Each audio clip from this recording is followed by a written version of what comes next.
Good day mga kabirinays, welcome back to my spear fishing activity today. At may nahuli tayong tatlong kingmak. Tara, let's go, tingnan natin o panoorin natin tong video. At ayun, first drop pa lang may nakita agad akong isang king mackerel. At ayun, sapol. Madali lang akong nakalapit sa kanya, kaya na curious po siya kasi may technique naman ako kung paano yan makarating na malapitan sa isang tangigi.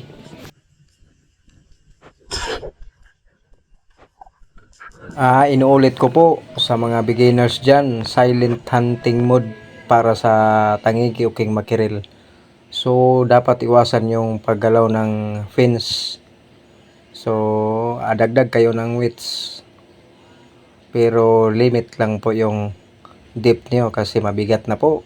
So sa akin 25 meters para magka-free-fall po kayo. At yan po ang isang technique na i-share ko sa inyo. Since I'm using decoy year 2022 December, dami pong mga trial and error po. So yung mga behavior sa kingmac, na-study ko po yan, at paano, how to lure the decoy, kung ilang meters po, at saka yung pag-hunt sa kanila. Kasi po different po ito sa rip hunt at saka yung decoy hunt. Magkakaiba po sila, may mga technique din po to.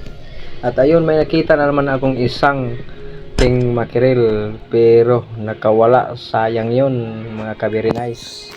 Sa mga kababago lang ng decoy hunting yan, especially Albert Mamalias at saka si Armamo lang, congrats po sa inyo.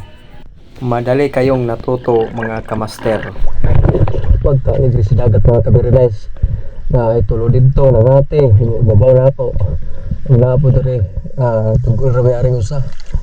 Nasintro ko ano, gusto nga. Apat po kaming nag-decoy hunting sa araw na ito. At ito yung pangalawang king mackerel for today. So na-curious po talaga siya kasi malapit na po ako sa kanya.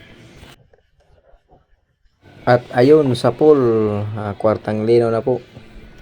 At congratulations din ni Master Rio. Siya po ang kaunahang nagchat-chat sa akin kung paano yung pagdi-decoy hunting. At ayun, gumagawa na siya ng decoy. So nice po yung mga decoy niya. So subaybayan niyo po siya sa kanyang profile. At mag-order kayo ng decoy, message lang po siya. So ito yung pangalawang kingmac ko mga kabirinays for today. So nasa gitna po ako sa mga decoy hunter. So may dalawa sa itaas at ako sa gitna at may isa sa ibaba. So timing lang po, natsamba lang po na ako ang nadaanan nito. At ayun, nakuha ko ang pangalawang kingmac today. So banti tayo sa dulo at load muna natin yung spear gun ko. At ayun, dalawa na sila. To the team Great Red, Rio, GR and Albert, congratulations po sa inyo. So ito na po yung pangatlong king mackerel. Nasa ilalim po siya ng decoy. Madali lang po akong nakalapit sa kanya kasi yung weight belt ko ay mabigat. So ayun, naplastada na po. At klarong-klaro na, kwartang linaw na po.